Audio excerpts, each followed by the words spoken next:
দিনের ব্যবধানে তৃণমূল যদি এই মিছিল করতে পারে, তাহলে আগামী 2 মাসের মধ্যে দিল্লিতে কি করতে পারে সেটা বিজেপির বন্ধুদের আমরা একবার ভেবে দেখতে বলবো। এই মমতা বন্দ্যোপাধ্যায় 21শে জুলাই যে আন্দোলন কলকাতার বুকে হয়েছিল,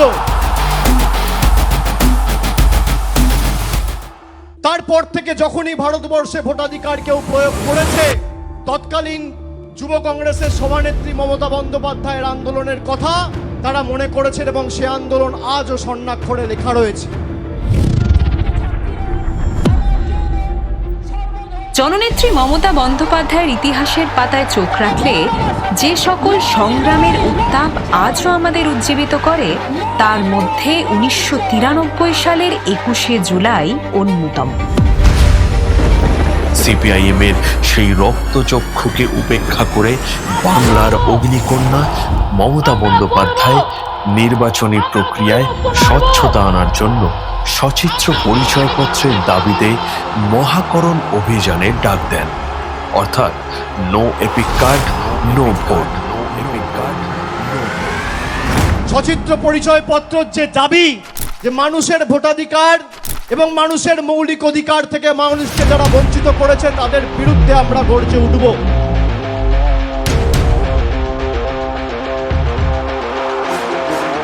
তেরো জন তরতাজা যুবক সেই দিন 21শে জুলাই প্রাণ দিয়েছিল।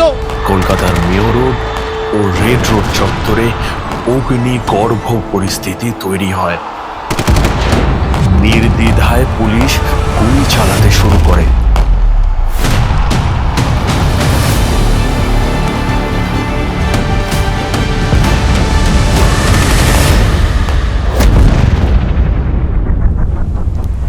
গুরুতর আহত হন মমতা বন্দ্যোপাধ্যায় নিজেই।